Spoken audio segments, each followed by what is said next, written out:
दोस्तों नमस्कार, स्वागत आप सबका। मैं हूं आपका होस्ट एंड दोस्त अमित वत्स और आप देख रहे हैं पक्की खबर। बात करेंगे सिमी अग्रवाल एंड एसोसिएट्स की सोसाइटीज के बारे में, यानी कि सागर ग्रुप के बारे में। तो वीडियो में आगे बढ़ने से पहले चैनल को सब्सक्राइब कर लें, बेल आइकन जरूर दबा लें, ताकि ह्यूमन हुई आपकी एलएससीसी हुई या एलजीसीसी कॉर्पोरेटिव सोसाइटी से रिलेटेड कोई भी ताज़ा जानकारी आती है वो आप तक पहुंच सके। दूसरा कारण ये है दोस्तों, आपका साथ और आपकी सपोर्ट से ही ये चैनल चलते हैं, इसलिए आपका सपोर्ट बनाए रखें। आप जितना साथ दोगे हम उतनी ही मेहनत से आपके लिए खबरें खोज के लेके आएंगे। ऐसा नहीं है दोस्तों, हम न्यूज़ बताते हैं तो कोई हमारा विरोध नहीं करता है, बहुत सारे नेगेटिव कमेंट्स का भी हमें सामना करना पड़ता है। तो दोस्तों सबसे पहली न्यूज़ तो यही है कि एलजीसीसी कॉर्पोरेटिव सोसाइटी में लिक्विडेटर नियुक्त हो गया है, उसका लाइसेंस कैंसिल हो गया है। लिक्विडेशन प्रोसेस में चल रही थी, अब लिक्विडेटर नियुक्त हो गया है। 29 अप्रैल को सेंट्रल स्टार की वेबसाइट पर ये नोटिस लगा दिया गया था और आप उसको जाके देख सकते हैं। एलजीसीसी कॉर्पोरेटिव सोसाइटी कई जगह देश के कई राज्यों में एलजीसीसी कॉर्पोरेटिव सोसाइटी से पहले काम करती थी। आप बहुत सारे जानकार हैं, हमारे दोस्त हैं, उनको पता होगा। और सबसे पहले जो ठगी के आरोप लगे थे वो इसी सोसाइटी पे लगे थे, लेकिन इन चोरों के गिरोह ने, इन्होंने वो जो हर स्टेट में कुछ बड़े लेवल पे बैठे थे, इन बातों को दबा दिया गया। अपने लेवल पर इन बातों को तोड़ मोड़ के पेश किया गया और अपने आप को विक्टिम दिखाने की या विक्टिम बताया। इस प्रकार की खबरें आवाज हमारे पास आ रही है। जब हम एलजीसीसी के बारे में सर्च कर रहे थे तो पता लगा कि 2022-23 में कुछ वीडियो बनी थी जिसमें मध्य प्रदेश में एलजीसीसी के ऊपर कुछ चिट फंड के आरोप लगे थे, लेकिन पैसे के दम पे हुआ हो या इनका जो नेटवर्क था चोरों का, उसके दम पर इन वीडियो को इन्होंने डाइवर्ट कर दिया और खुद को ही विक्टिम दिखाया कि हम तो विक्टिम हैं, उसमें हमारा कोई दोष नहीं है, सरकार को कुछ नहीं मिला। इस प्रकार की खबरें अब कुछ हमारे दोस्त बता रहे कि हमें इस प्रकार से बताया गया था। दोस्तों ये चोर बड़े शातिर हैं और सब कुछ प्लान के तहत किया गया है। अब इनके ऊपर जो कार्रवाई हो रही है उसके बाद ये रोकते फिर रहे हैं। इसके अलावा दोस्तों एक दोस्त ने पूछा था कि मैच्योरिटी के पॉइंट आ चुके हैं, उनका क्या रहेगा 3 महीने पहले। तो मैंने आपको बताया था एक दिन पहले भी कि जब जांच होगी और गवर्नमेंट जब रिकॉर्ड निकालना शुरू करेगी किसके कितने पैसे हैं, तो उसके लिए उसको सॉफ्टवेयर जरूर चालू करना पड़ेगा और हर ब्रांच से मेंटेनेंस रजिस्टर मंगाए जाएंगे, मेंटेनेंस जिसमें पैसा वैसा लिखा जाता था, और उसके बेस पे ही आपका पैसा मिलेगा। सोसाइटी माफ कीजिए एजेंसी को पता लगेगा कि पॉइंट्स के माध्यम से आपकी मेच्योरिटी मिलती थी, तो इन पॉइंट्स को भी रिकवर करने के लिए सॉफ्टवेयर को ओपन करना पड़ेगा। इनका जो सिस्टम है वो इतना कॉम्प्लिकेटेड इन्होंने बना रखा था कि उसको एक बार में समझना आसान नहीं रहेगा। इसलिए सॉफ्टवेयर मेरे हिसाब से, मेरा ओपिनियन हो सकता है मेरा ओपिनियन गलत भी हो, आप बुद्धिजीवी हैं, खुद भी अपना विवेक से काम ले सकते हैं। मेरे ओपिनियन से सॉफ्टवेयर चलाना पड़ेगा, उसके बाद ही सबका डाटा मिलेगा और एक्चुअल रिकॉर्ड बनेगा। मैंने एक वीडियो में बताया था कि मिसगाइड करने की कोशिश की जा रही है, तो मिसगाइड ना हो, एजेंसी को एक्यूरेट पता लगेगी कि क्या है और कहां से पैसा देना और कहां कहां कितने लोगों के साथ ठगी की है। तो उसके लिए सॉफ्टवेयर का चलना बहुत जरूरी है, उसी के अंदर ही सब कुछ है, पोर्टल का चलना बहुत जरूरी है।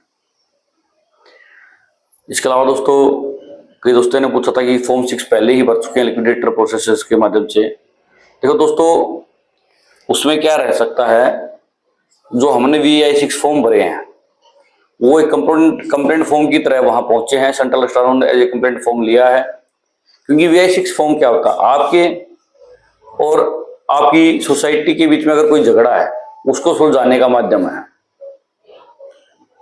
अगर सोसाइटी ही नहीं रही, जो देने वाला ही रहा, झगड़ा तो एक तरफा रह गया ना आपकी साइड से, तो मेरे हिसाब से VI6 का अभी कोई खास महत्व रहा नहीं है। लेकिन उसने हमारे लिए काम कर दिया है कि उसने गवर्नमेंट को ये बता दिया है कि ये सोसाइटी भाग चुकी है और ऑफिशियल तौर पर इसको बंद कर दिया जाए, और उसी के कारण लिक्विडेटर नियुक्त हुआ है, लिक्विडेशन प्रोसेस में गई है।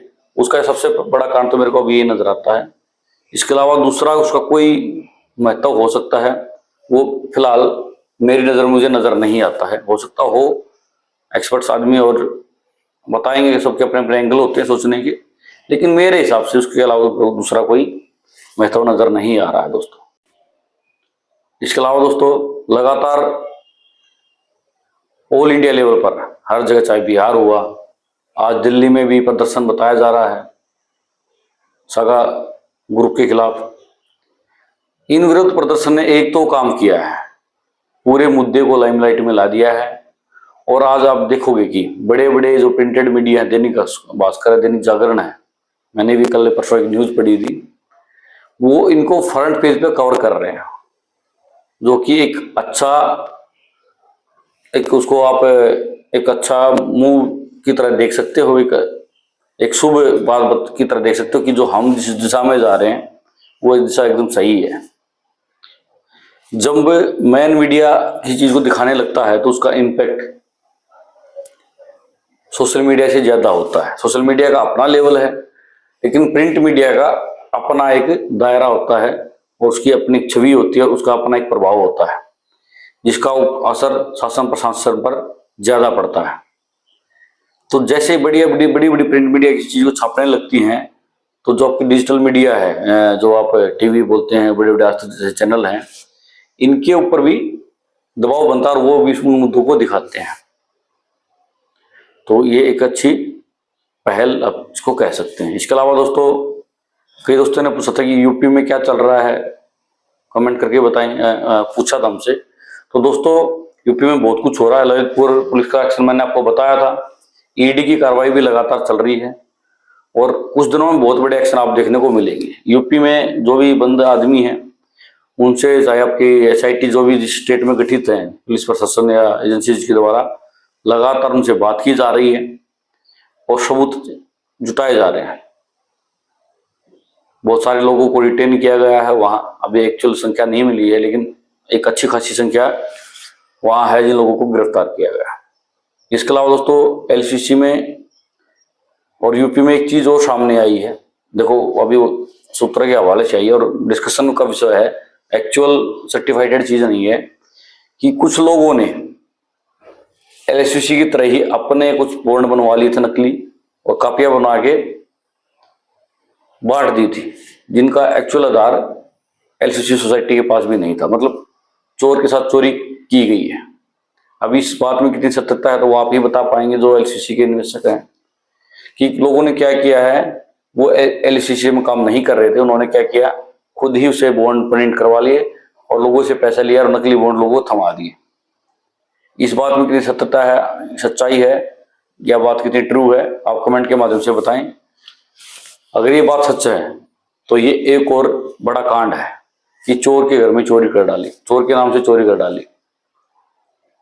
आपने सुना होगा कि कई लोग विश्नोई गैंग का नाम लेके बोलते हैं कि मैं विश्नोई गैंग से मिला हूं, मुझे रंगदारी दीजिए, फरोख्त दीजिए। इस प्रकार की खबर तो आपने बहुत सुनी होंगी, लेकिन चीट फंड के नाम पे चीट फंड करना ये पहली बार सुनने को मिलेगा। दोस्तों ने पूछा कि कितना समय लगेगा सोसाइटी का पैसा मिलने में। देखो दोस्तों, समय लगेगा, मामला बड़ा है, उलझा हुआ है। मालिक गिरफ्तार होता या सॉफ्टवेयर कुछ चालू होता तो इसको सुलझने में आसानी होती, लेकिन जो बड़ी मछलियां वो सारी बाहर हैं, चाहे वो शबाब हो या समीर अग्रवाल हो। जब तक वो गिरफ्तार और काबू में नहीं आएंगे तब तक कुछ बड़ा होना या होता नजर नहीं आता है। तो समय जरूर लगेगा, लेकिन हमें इस लड़ाई में धैर्य से और निडरता से काम लेना है। लड़ाई लंबी चलने वाली है, इसलिए आज ही मन बना के बैठे, ये ना मान के चलें कि कल पैसा आ जाएगा।